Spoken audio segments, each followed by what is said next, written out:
오늘 우리에게 주신 하나님 말씀은 신약성경 요한복음 11장 1절에서 10절 말씀이 되겠습니다. 요한복음 11장 1절에서 10절 말씀을 이제 같이 교독하겠습니다. 어떤 병자가 있으니 이는 마리아와 그 자매 마르다의 마을 베다니에 사는 나사로라.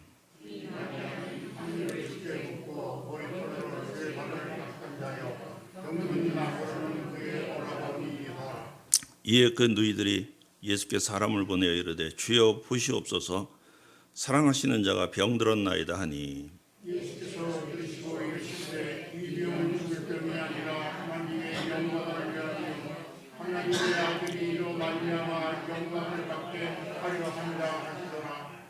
예수께서 본래 마르다와 그 동생과 나사로를 사랑하시더니 나사로가 병들었다 함을 들으시고 그 계시던 곳에 이틀을 더 유하시고 그 외 제자들에게 이르시되 유대로 다시 가자 하시니 제자들이 말하되 라비여 방금 더욱 너희에게 부르시되 또 우리로 가시려 하나이까.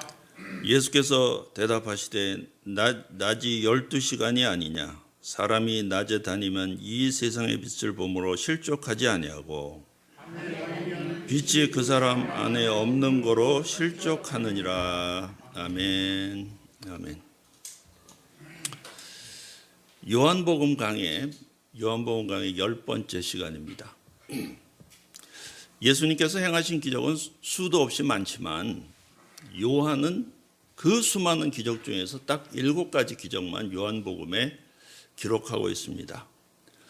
이 7가지 기적은 다 예수는 하나님이시다라는 사실을 증거하고 있는 기적들이에요.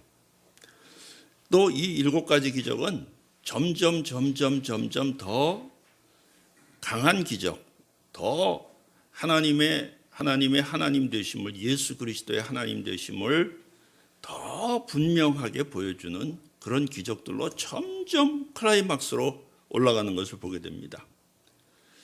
그래서 우리가 지난주에 실로암을 통해서 날 때부터 소경된 자가 눈뜬 것에 대한 의미가 무엇인지, 실로암이 무엇인지에 대해서 말씀을 함께 나눴습니다.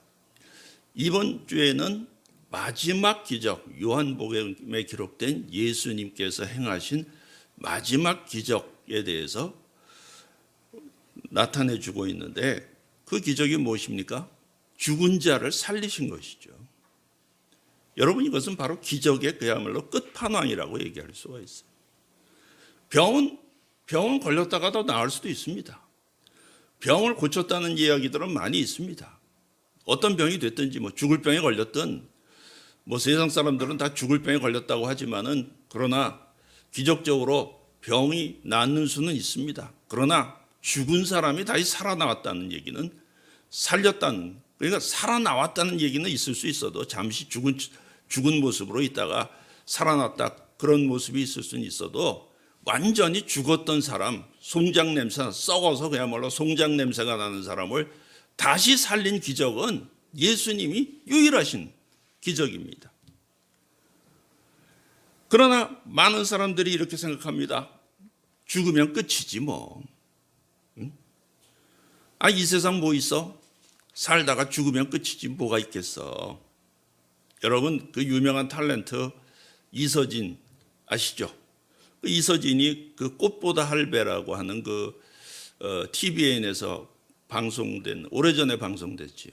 그래서 꽃보다 할배, 그 할배들이 여기도 가고 저기도 가고 이제 특히 이제 유럽 여행하는 그런 프로그램이 있었습니다. 꽃보다 할배.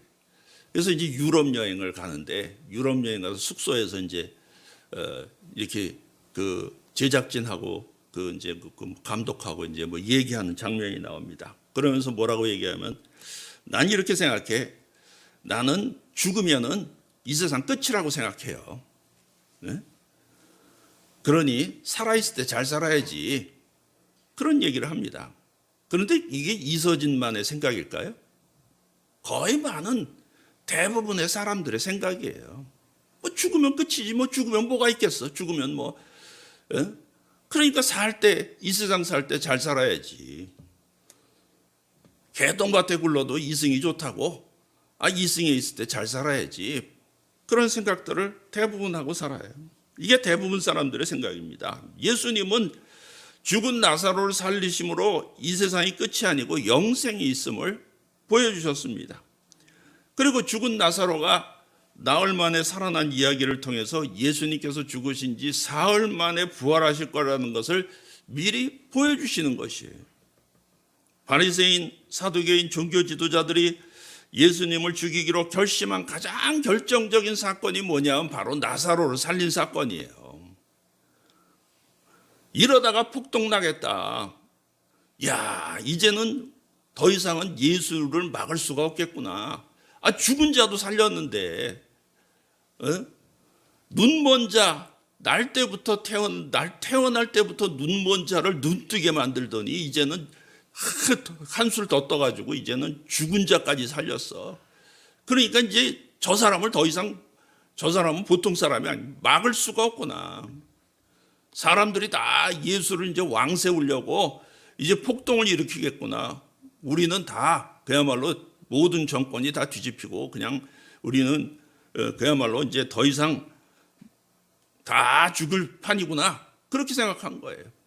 그래서 예수님을 완전히 죽이기로 결심한 사건이 뭐냐면 바로 나사로 사건입니다. 나사로를 살린 사건이. 오늘 본문으로 들어가서 보면은 1절 말씀에 우리 같이 한번 읽어볼까요? 시작. 어떤 병자가 있으니 이는 마리아와 그 자매 마르다의 마을 베다니에 사는 나사로라. 오늘 본문은 특별히 베다니에서 있었던 이름을 강조하고 있는데 먼저 본문의 배경에 대해서 우리가 알 필요가 있어요. 예수님께서 세상에 계실 때 제자들과 여러 곳을 다니시면서 복음을 증거하셨습니다. 그런데 어디를 가든지 뭐 지금처럼 무슨 호텔이 좋고 뭐 이렇게 뭐가 다 시설이 좋은 그런 때가 아니에요. 유숙할 곳에 마땅치 않아서 환영받지를 못했습니다. 오히려 곳곳에는 어떻게 해서라든지 예수님을 책 잡아서 넘어뜨리고 죽이려고 하는 사람들이 도처에 들끓고 있는 그런 모습들이었습니다. 누가복음 9장 58절에 보면 인자는 머리 둘 곳도 없다고 말씀하실 정도로 예수님께서는 공고한 삶을 사신 것을 보게 됩니다. 그러나 오늘 본문에 나타난 이 베다니는 예루살렘에서 한 5리 정도 떨어진 그야말로 근접한 동네였었는데 바로 이곳 나사로의 집에서 예수님께서 편하게 머무셨다는 사실이. 예루살렘의 성전에 올라가실 때마다 베다니에 들리셨고 성전에서 복음 전하시고 내려갈 때도 들리셔가지고 이 집에서 편히 쉬셨다는 것을 우리가 알 수가 있어요. 예수님뿐만이 아닙니다. 12제자가 함께 다 이 집을 그야말로 애용했습니다. 마태복음 10장에 보면 예수께서 제자들에게 부탁하시기를 너희가 어느 마을에 가든지 너희를 영접하는 집에 머물라고 하셨습니다. 그리고 한번 숙소를 정했으면 다른 집 이 집 저 집 옮겨 다니지 말고 다른 집이 더 좋은 집에서 오라고 그래도 그 마을 떠날 때까지는 그 집에서 그냥 머물러라. 그렇게 말씀하셨어요. 이 말씀을 봐도 예수님께서는 예루살렘에 갈 때마다 이 집 저 집에서 머무신 것이 아니라 바로 베다니 나사로 집에서 쉬신 것으로 우리가 생각해 볼 수가 있습니다. 바꿔 말하면 이 나사로의 가족들은 예수님을 극진하게 모셨고 예수님뿐만 아니라 12제자를 다 그 지극정성으로 대접한 것을 우리가 알게 돼요. 예수님과 제자들 역시 이 가족을 너무나 사랑했다고 하는 것을 우리가 알 수가 있습니다. 누가복음에 보면 나사로의 누이 동생인 마르다는 음식을 잘 장만해가지고 예수님을 대접하고 편하게 쉬게 해드렸고 마리아는 말씀 듣기를 좋아해서 예수님의 마음을 기쁘시게 한 것을 우리가 알고 있습니다. 여러분 이건 서로 쉬운 일이 아닙니다. 왜 쉬운 일이 아닙니까? 이 집이 어떤 집입니까? 이 베다니라고 하는 마을 이름 성경에는 지명이든 이름이든 의미 없는 게 하나도 없어요. 베다니의 뜻이 무엇이냐 하면 슬픔의 집이라는 뜻입니다. 왜 슬픔의 집입니까? 바로 이 지역이 바로 나환자촌이기 때문에 그래요. 그래서 다른 성경에 의하면 이 나사로는 문둥병자였을 것이라는 게 거의 중론입니다. 왜냐하면 바로 이 병자 아닙니까? 오래된 병자예요. 그러니까 여기 문둥병 환자촌이란 말이에요. 1절에 보면 어떤 병자가 있으니 이렇게 시작하고 있는데 이미 오래된 병자예요. 그래서 이 병자가 뭐냐? 문둥병자라는 거예요. 오래된 환자인 나사로 집에 여자 둘이 벌어서, 그러니까 문둥병자가 무슨 일을 할 수가 있겠어요? 그러니까 여자가 나가서 돈을 벌어야 되는 상황이에요. 말하자면 생활을 꾸려야 되는 거예요. 여자 둘이 벌어서 오라비 간병하고 먹을 것을 대고 그야말로 생활을 꾸려나가는 그야말로 어려운 집이었었다는 것을 우리가 생각해 볼 수가 있어요. 예수님께서 근데 이 어려운 집에, 부잣집도 많을 텐데 하필 그 어려운 집에, 환자 있는 집에 불치병 환자를 간병하고 자매는 결혼도 못하고 말이에요. 이 두 자매가 마르다 마리아, 이 두 자매는 이 자기 오라버니 나사로를 간병하느라 시집도 못 갔어. 어느 집이 생각나요, 내가. 시집도 못 간 거야. 그래서 시집도 못 가고 그야말로 섬기고 있는 그런 집인데 예수님을 알고 믿고 나서 예수님을 정성껏 섬기게 되었다는 거예요. 이게 쉬운 일이 아니란 말이에요. 상황적으로. 그렇지 않습니까? 나 먹고 살기도 어떻게 보면 힘들어. 환자도 돌봐야 돼. 그런 집인데 예수님뿐만이 아니라 예수님의 12제자까지 다 그럼 무려 13명 아닙니까? 여러분 생각해 보세요. 여러분 집이 아무리 뭐 좋다고 그래도 내가 부자도 손님 오는 건 손님 와서 하루 이틀만 있으면 다 힘들어요. 그렇지 않습니까? 13명, 최소한 13명이나 되는 손님을 그냥 계실 때까지, 하루 이틀이 아닙니다, 이게. 계실 때까지 늘 섬긴다는 일이 이게 보통 일이 아니에요. 받는 사람 입장에서도 이게 쉬운 일이 아닙니다. 여러분, 받는 사람은 쉽겠습니까? 제가 오래전에 상하이에 갈 일이 있어서 상하이에 갔는데 거기 잘 아시는 이제 권사님이 계셔. 사실 저는 잘 몰라요. 잘 모르던 사람인데 저희 집사람을 통해서 알게 된 사람. 상해 가서 이제 무슨 교회를 방문하고 이제 뭐 강의도 하고 뭐 이렇게 했는데 이제 숙소는 물론 호텔에서 이제 중국 상해에 있는 호텔에서 묵지만은 이 권사님이 공항 마중부터 시작해가지고 모든 것을 다 이렇게 섬겨주시는 거예요. 예? 식사도 섬겨주시고 뭐 그냥 그리고 또 마지막 날 가기 전에는 이제 관광도 시켜주고 말이야. 예. 뭐 이런 일들을 하시는데 그분의 내가 형편을 알거든. 그분 형편이 뭐였었냐면 남편이 중국에서 의류 사업을 크게 하다가 상해에서 의류 사업을 크게 했는데 무슨 외국으로 돈을 빼돌렸다 뭐 이렇게 오해를 받아가지고 그냥 뒤집어 씌우는 거지 이놈들이. 그래가지고 이 중국 그래서 잡혀가가지고 그래서 지금 교도소에 들어가 있는 상황. 남편은 교도소에. 그야말로 옥바라지를 지금 뭐 5년째 하고 있는 그런 상황. 그건 다 헛소리거든. 그러니까 그 밑에 있는 중국 놈이 빼먹은 거거든. 다. 예? 돈을 다 이렇게 횡령하고 나서 그걸 이제 사장이 다 뒤집어 쓰고서 들어가가지고는 5년째 목욕을 하고 있어. 그 돈 몇 억 때문에 그냥 중국에서 사업한다는 게 그런 문제들이 있더라고요. 공산당이니까 여러분, 공산당 사회에서 이게 남의 나라 사람이 가서 한다. 그러니까 그 얼마나 옥바라지 하느라고 힘든 상황인데도 한국에서 또 목사가 왔다고 말이야. 그냥 식사 대접도 하고 그 와중에 말이야 무슨 관광도 시켜준. 그냥 너무 미안해서 할 수가 없더라고 사실은. 네. 여러분 예수님과 제자들은 안 그랬겠습니까? 어떻게 보면. 그런데 예수님을 제대로 영접하는 사람 집이 바로 그 집밖에 없었다는 얘기도 되는 거예요.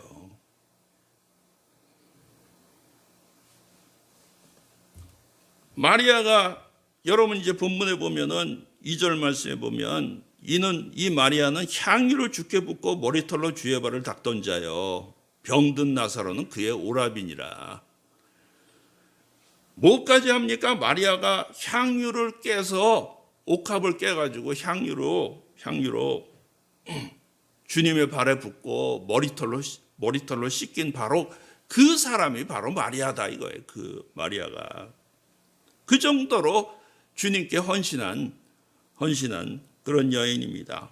여러분 이 이야기는 다음 12장에 자세히 나오는데, 그러면 다음에 나오는 얘기 12장에 자세히 나오는데 왜 먼저 이것을 언급하고 있느냐? 순서도 없이 기록된 이유가 예수님께서 이 사랑을 지극히 사랑하셨다는 것을 반증해 주는 얘기예요. 마리아 이 가정 모든 가족이 예수님을 지극히 사랑하고 지극히 섬겼을 뿐만 아니라 예수님 또한 이 가정을 지극히 사랑한 가정이라는 것을 얘기해 주고 있는 거예요. 여러분 나사로의 가정은 유대 가정으로 볼 때는 당시로선 정상적인 가정이 아니었습니다. 이스라엘 사람들이 가정을 말할 때 가장 중요하게 생각하는 것은 아버지와 아들이에요. 식구수가 많고 적음을 따지지 않고 아버지가 없고 아들이 없으면 가족으로 치질 않습니다. 아브라함과 사라가 아들을 얻기 위해서 그토록 애썼던 이유가 바로 여기 있어요. 또 이 가정에는 부부가 없어요. 그래서 당시 일반적으로 가정이라고 하면 남편과 아내가 있어야 되는데 이 집은 남편도 없고 아내도 없습니다. 그러니까 수직적으로 봐도 아버지와 아들 관계도 없고 수평적으로 봐도 남편과 아내 관계도 없어요. 그러니까 당시로서는 아주 비정상적인 가정. 다시 말해서 오빠와 누이만으로 결성된 그야말로 결손 가정임을 쉽게 알 수가 있습니다. 그런데 이 가정이 유명하게 된 것은 무슨 이유예요? 예수님을 모셨기 때문입니다.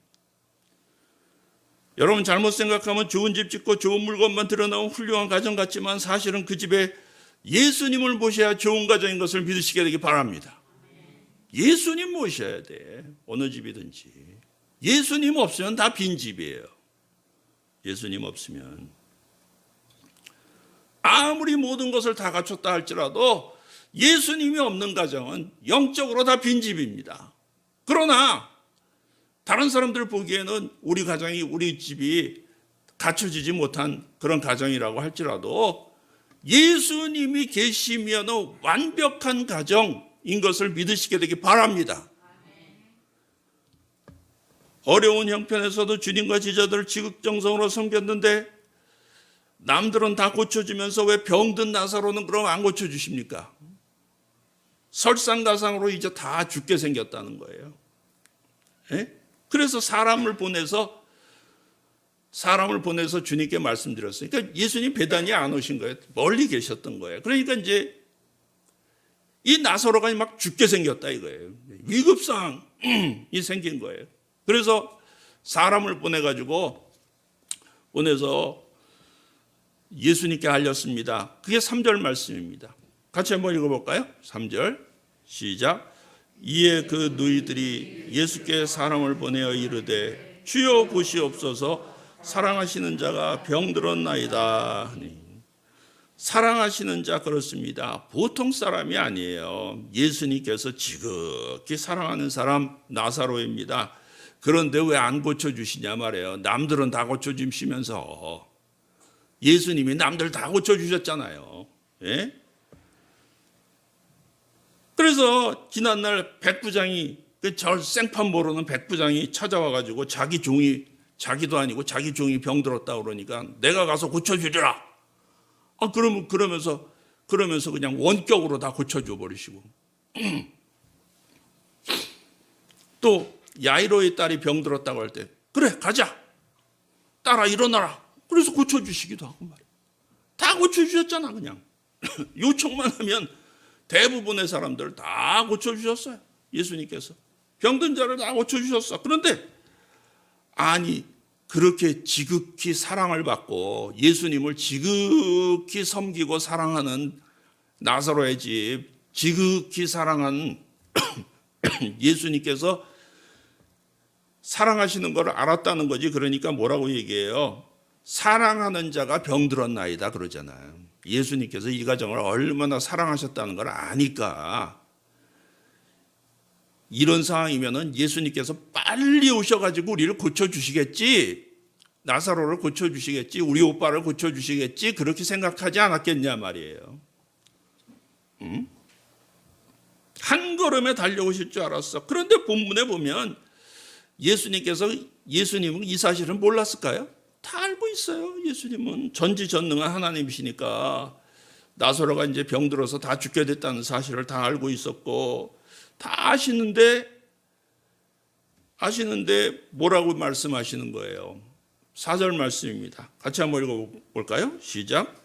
예수께서 들으시고 이르시되 이 병은 죽을 병이 아니라 하나님의 영광을 위하며 하나님의 아들이 이로 말미암아 영광을 받게 하려 함이라 하시더라. 네. 이 병은 무슨 병이다? 죽을 병이 아니다. 그러시는 거예요. 죽을 병이 아니다. 이제 곧 숨 넘어가게 생겼습니다. 빨리 오셔서 좀 고쳐주세요. 그러는데 죽을 병 아니야. 죽을 병 아니야. 예? 죽을 병이 아니고 하나님의 영광을 위함이고 하나님이 이를 통해서 영광 받으시려고 그러는 거야. 아이고 참 속편한 소리 하신다.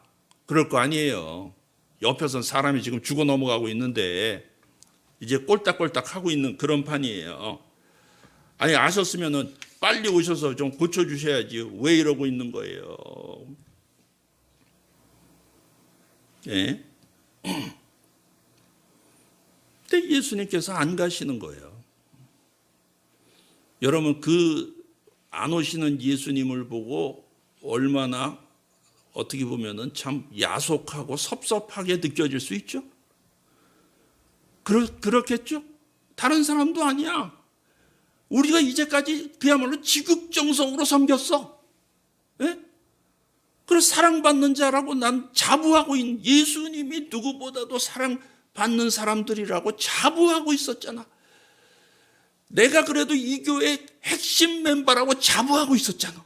그죠? 예수님 교회, 예수님 담임 목사님 교회에 가장 내가 누구보다도 가장 잘 섬기는 종이었었는데, 섬기는 성도인데, 아니 근데 나한테 이렇게 하실 수가 있어? 얼마나 섭섭했겠어. 어떻게 보면은 너무너무 섭섭할 일이죠. 다른 사람도 다 고쳐주면서 세상에 처음 본 사람들도 다 고쳐주면서 말이야. 자기도 아니고 말이야. 종 아프다고 말이야. 백부장이 와가지고 얘기하는데도 생판 모르는 사람도 종도 고쳐주고 그 로마 그 나쁜 놈들 로마의 앞잡이 백부장도 부탁도 들어주면서 우리같이 헌신하고 주님 앞에 그야말로 온 제자들 다 섬기고 하루 이틀이냐 이게. 예? 이렇게 예수님의 교회를 지극정성으로 섬긴 나 같은 성도가 어디냐 그렇게 생각할 수 있는 거 아닙니까? 너무너무 섭섭할 수 있는 일이에요.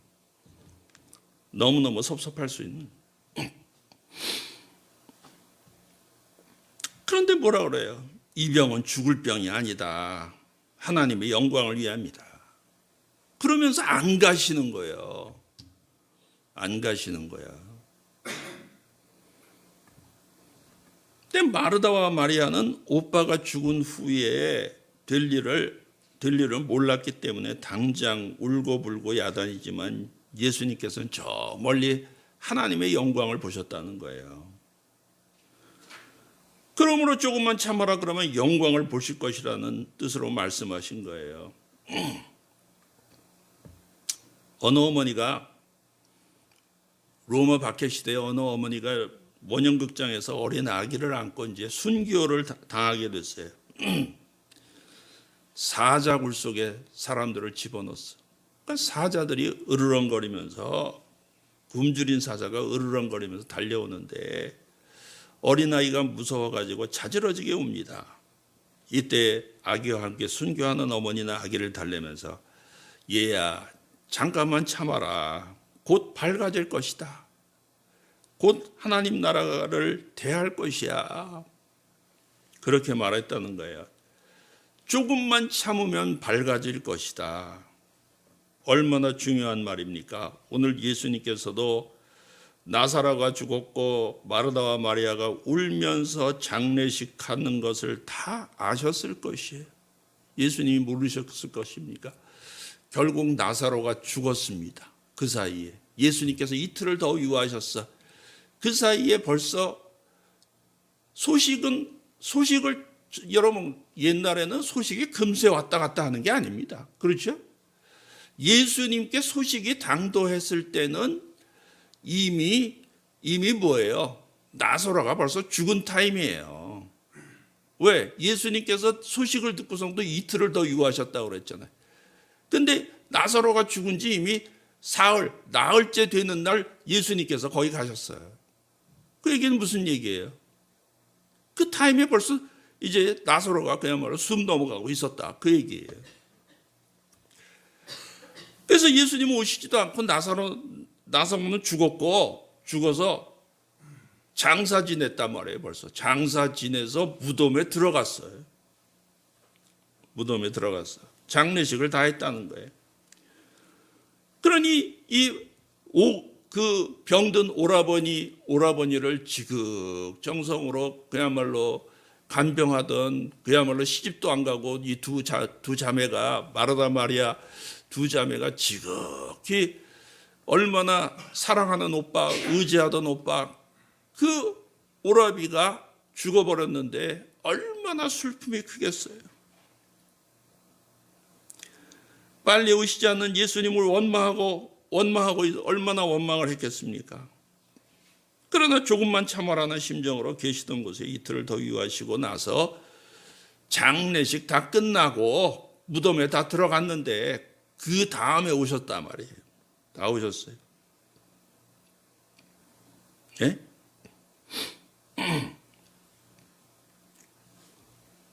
여러분 급하게 판단하면 예수님께서 마르다와 마리아의 청을 일단 거절하신 것으로 생각할 수가 있어요. 예수님께서 이 여인들의 간절한 소원을 외면하신 것 같잖아요. 그러나 이것은 무엇이었습니까? 이들에게 있어서는 가장 큰 역전이 돼, 가장 큰 선물이 돼요. 그게 무엇입니까? 우리가 다음 시간에 더 자세히 알아볼 것이지만은 나사로를 다시 살리셨습니다. 할렐루야. 부활시켜 주셨어요. 죽은 사람이 다시 살아나는, 그래서 예수가 부활이고 생명이신 것을 이 엄청난 사건의 그야말로 주인공으로 나사로가 택함받고 모든 사람들에게 예수가 하나님이시고 죽은 자도 살리시는 분이시고 나는 부활이요 생명이니 나를 믿는 자는 죽어도 산다고 하는 그 엄청난 메시지와 살아계신 증거를 나타내는 당사자로 나사로를 삼으셨다는 거예요. 할렐루야. 그걸 어떻게 알았겠냐 말이에요. 하긴 모르니까 원망하는 거야. 모르니까. 네? 한 치 앞도 못 내다 보니까 원망하는 거예요. 사람들이. 우리가 하나님의 엄청난 뜻이 있지만 하나님께서 이 교회를 향하신 엄청난 뜻, 여러분들을 향하신 놀라운 뜻, 놀라운 하나님께서 영광을 준비하고 계시는데 사실은 우리는 잘 모르니까 앞일을 알 수가 없잖아. 잘 바로 앞에 일도 잘 모르니까 그러니까 당장 죽은 것만 생각하는 거지. 병든 것만 생각하고 죽는 것만 생각하고 죽으면 다 끝이라고 생각하는 거지. 우리는 그런 것입니다. 예수님을 너무나도 오해하고 있었다는 거예요. 예수님이 소식을 듣고서도 안 가시니까 자 보세요. 마르다와 마리아의 오해한 거는 말할 것도 없겠죠? 그렇죠? 우리를 사랑한다고 그러면서 왜 안 오는 거야? 왜 안 고쳐주시는 거야? 죽고 나면 무슨 소용이야? 이랬을 거 아닙니까? 제자들을 보십시오. 제자들도 예수님을 오해하고 있었다는 거예요. 예수님을 3년 동안이나 따라다니면서 그 수많은 기적들을 예수님께서 베푸신 수많은 기적들을 다 목도한 눈앞에서 바로 본 사람들이 예수님을 못 믿고 예수님을 여전히 오해하고 있었다는 것에 대해서 또 말씀해 주고 있어요. 그게 7절 말씀입니다. 7절 같이 한번 읽어보겠습니다. 시작. 그 후에 제자들에게 이르시되 유대로 다시 가자 하시니 제자들에게 이르시되 유대로 다시 가자 하시니 8절 한번 또 읽어볼게요. 제자들이 말하되 라삐여 방금도 유대인들이 돌로 치려 하였는데 또 그리로 가시려 하나이까. 여러분 이게 무슨 얘기예요? 바로 며칠 전에 유대인들이 핍박해가지고 돌로 예수님을 치려한 적이 있었습니다. 한 사건이 있었어요. 그래서 예수님께서 전가를 받으셨는데도 이게 베다니가 유대 지방이거든. 유대로 가자는 뜻이 무슨 얘기예요? 베다니로 가자 그 뜻이란 말이야. 나사로 집으로 가자 이제 그 말씀이거든. 그러니까 근데 예수님께서 전가를 받고서도 지금 다 죽게 됐습니다. 빨리 오십시오. 빨리 와달라고 하는 그런 메시지를 보냈는데도 예수님께서 이틀을 더 머물러 계시다가 이제서야 가신다고 그런단 말이에요. 그러니까 제자들 생각이 뭐라고 생각했냐면 예수님이 가셨다가 괜히 돌 맞으실까 봐 사람들이 핍박하고 돌 맞으실까 봐 안 가시고 지금 피해게 그냥 겁이 나서 그냥 안 가시고 계시는구나. 그렇게 생각한 거예요. 그래서 8절에 그렇게 얘기하는 거예요. 라삐여, 방금도 유대인이 돌로 치려 했는데 또 그리로 가시려고 그럽니까? 아니, 그래서 안 가신 거 아니에요? 속마음이 그거예요. 이런 얘기 처음 듣죠? 그죠? 네, 이런 얘기 해준 사람이 없어. 돌 맞을까봐 안 가신 거. 그러니까 돌 맞을까봐 안 가신 거 아니요. 예? 근데 왜 이제 가신다고 그래요? 그 위험은 여전히 상존하고 있는 거예요. 유대로 가셨다가는 또 돌 맞을 수 있어요. 그런데 왜 이제서야 가신다는 거예요? 돌 맞을까 무서워서 유대로 오시지 못하는구나. 베다니로 가시지 않는구나. 그렇게 오해하고 있었다는 얘기예요. 여러분 우리도 믿음으로 살려고 하면 많은 오해를 받습니다. 하나님의 영광을 위해서 잠깐 기다리는 동안에 하나님의 영광을 위해선 그야말로 이 부활 사건 나사로를 살리시는 사건이 있기 위해선 나사로가 먼저 죽어야 돼요. 죽어서 장례를 해야 된단 말이에요. 그렇죠? 무덤 속에 들어가 있어야 가서 예수님께서 나사로야 나오너라 말씀하시고 살려주실 텐데 타이밍이 있단 말이에요. 그러니까 하나님의 때는 항상 하나님의 때가 있다는 거예요. 그 하나님의 때를 기다리고 계시는 예수님의 그 깊은 뜻을 누가 알았냐 말이야. 누가 알았냐. 막달라 마리아, 그러니까 마리아도 모르고 마르다도 모르고 제자들도 모르는 거야. 3년 동안이나 예수님 따라다니면 그렇게 얘기했는데도 모르는 거야. 나는 부활이요 생명이고 내가 십자가 지고 이제 곧 죽을 거다. 그리고 사흘 만에 다시 살아날 거다. 아무도 근데도 그 뜻을 모르는 거야. 3년 동안 따라다녔는데도. 예수님을 아직도 오해하고 앉아 있는 거예요. 하나님의 영광을 위해서 잠시 기다리는 동안에 때때로 무능한 자가 되기도 하고 무식한 자가 되기도 하고 매정하고 인정이 없는 자가 되기도 합니다. 그렇잖아요. 그러나 이런 오해는 영광을 향하는 고난이기 때문에 참아야 된다는 거예요. 예수님께서는 지금 바로 눈앞에 십자가를 놓고 있습니다. 여러분, 이게 십자가로 점점 가는 거예요. 지금 요한복음 사건은 클라이막스로 점점 갑니다. 그러면서 이 나사로를 살린 사건, 바로 그 다음 일이 뭡니까? 그 다음이 바로 예수 그리스도의 이제 고난으로 이어지는 거예요. 십자가로 이어지는 거예요. 왜? 이제 더 이상 예수를 살려둬서는 안 되겠구나. 요 예수는 꼭 죽여야 된다. 이렇게 사람들이, 그 바리새인과 사두개인들이 결심하게 된 결정적인 이유가 나사로를 살린 사건이래요. 네. 십자가를 앞에 두고 있어요. 십자가를 진다는 것은 잠시 동안 암흑세계고 무질서고 악이 승리하는 기간으로 많은 오해도 있었지만, 이것을 넘어서 저 멀리 부활의 아침을 바라보면 하나님의 영광이 나타나지 않냐 말이에요. 나사로의 병과 죽음도 하나님의 영광을 드러내는 사건임을 잊지 말아야 됩니다. 그래서 뭐라고 말씀하십니까? 9절 말씀이. 9절 말씀. 같이 읽어보겠습니다. 시작. 예수께서 대답하시되 낮이 12시간이 아니냐? 사람이 낮에 다니면 이 세상의 빛을 범으로 실족하지 아니하고. 낮이 12시간이 아니냐? 이게 무슨 얘기입니까? 이스라엘 사람들은 어떻게 생각했냐면 낮이 12시간, 밤이 12시간 그렇게 생각한 거예요. 그러니까 낮이 12시간이 아니냐, 예수님께서 이렇게 말씀하시잖아요. 낮이 꼭 12시간은 아니잖아요. 그죠? 길어졌다 짧아졌다 하는 거지만 일반적으로 그렇게 생각하는 겁니다. 그러니까 그 당시 낮의 길이가 12시간이다. 밤의 길이도 12시간이다. 이렇게 본 거예요. 그래서 아침 해가 뜨는 시간이 1시고 해가 질 때가 12시예요. 그렇게 계산을 합니다. 그러므로 예수님께서 말씀하신 뜻이 뭐냐면 낮 시간이 12시간이지 낮에 다니면 괜찮다는 거야. 아무 문제 없다. 아직은 낮이다 이거야.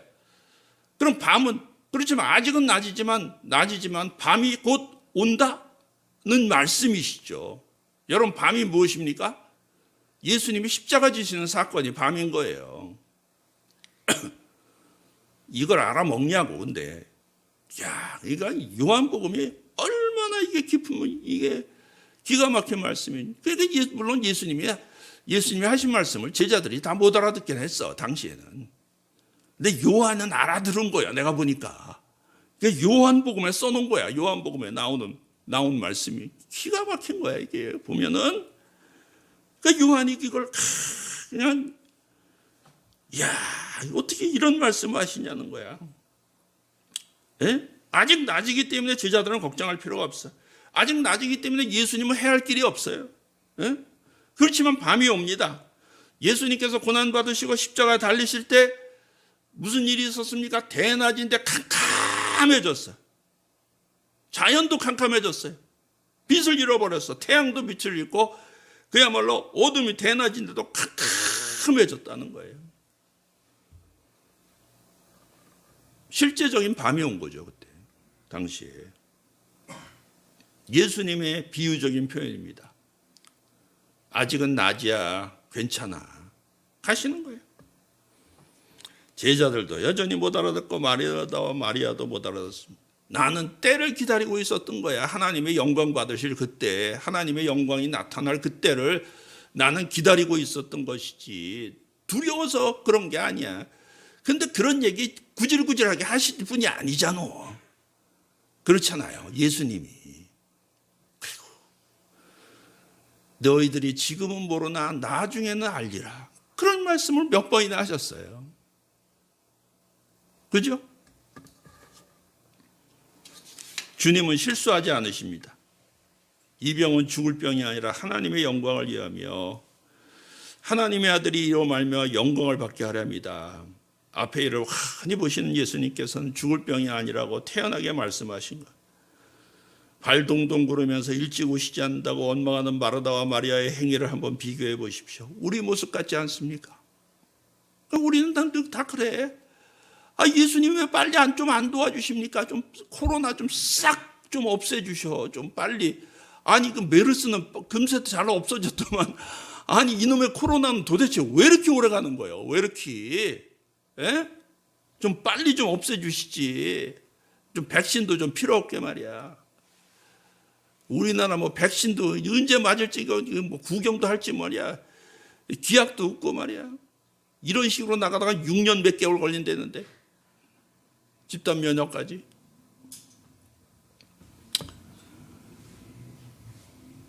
그러니까 좀 백신이 필요 없을 만큼 그냥 싹 없어지면 얼마나 좋겠어요. 네? 참 어떻게 보면 답답한 노릇 아닙니까? 정말 답답하잖아. 마스크 쓰시는 것도 얼마나 또 답답하시겠어. 마스크 쓰고 예배 드리는 거 다 답답한 건데 다 알죠. 네? 마스크 쓰고 내가 설교하고 찬송하려니까 돌아버리겠더라고. 난 아주 그냥. 그러니까 여러분 참 고마워. 나는 그래서 그냥 나오시는 것만 해도 사실 고마워. 난. 아이고 그러니 말이야. 죽을 병이 아니라고 태연하게 말씀하시는데 마르다와 마리아는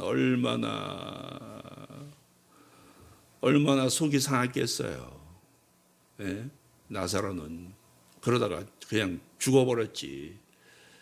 그리고 그 두 여자가 장례를 치르는데 그 심정이 어떻겠어요? 하나님의 뜻을 알았다고 하면 그렇게 슬퍼하지는 않았을 건데 좀 일찍 알려주시든가. 예수께서 사랑하시는 자 나사로의 병은 하나님의 영광에 이르는 병이었습니다. 때때로 우리가 답답합니까? 답답하죠, 때때로. 그죠? 힘드시죠? 답답하시죠? 예? 목사는 쌀쌀 맞은 것 같으지. 예? 정도 하나도 없어 보이지 말이야. 뭘 다정다감하게 뭐 해주는 것도 없지. 어떤 분이 그러더라고. 아이고, 저 목사는 설교만 잘하네. 설교는 잘하네. 말씀은 잘 전하네. 그러더라고 어떤 사람이. 그 얘기를 내가 오래전에 들은 적이 있어. 오래전에. 여러분, 말씀 잘 전하는 목사 쉬운 일 아닙니다. 그거 아셔요?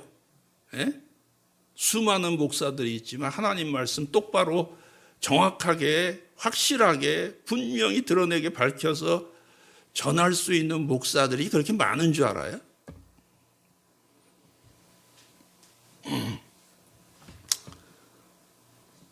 생긴 게 그래서 할 수 없어요. 나는. 그래서 할 수 없어. 네, 여러분. 예수님께서 사랑하는, 그렇다고 해서 하나님이 여러분들 사랑하시지 않는 거 아니잖아. 그죠? 예수님께서 여러분들 사랑하십니다. 마르다와 마리아 그리고 나사로를 사랑하신 것처럼 여러분도 사랑하십니다. 그 사랑을 의심하지 마세요. 의심하지 마세요. 나같이 부족한 사람도 사랑하시는데 사랑하시는 하나님께서 하물며 여러분들이시겠냐는 거지. 여러분들. 하나님께서 여러분 통해서 나사로를 통해서 영광 받으셨듯이 여러분들을 통해서 놀랍게 영광 받으실 것을 믿으시게 되기 바랍니다. 기도하겠습니다. 하나님 아버지, 주님의 은혜를 감사합니다. 오늘도 주님의 놀라우신 은혜 가운데 말씀을 증거하게 하시고 또한 죽을 병이 아니라고 말씀하신 것처럼 하나님의 영광을 위한 일 우리가 바라보며 하나님의 때와 하나님의 능력과 하나님의 권세와 또 영광에 이르는 병도 있다는 것을 깨달아 알게 도와 주시옵소서. 그래서 오늘도 하나님이 지극히 사랑하는 사람들을 통해서 하나님이 영광 받으실 일들을 행하시옵소서. 이 교회를 통해서 행하시옵소서. 우리 성도를 통해서 행하시옵소서. 하나님이 놀랍게 영광 받아주시고 은혜 주시옵소서. 예수님 이름으로 기도하옵나이다. 아멘.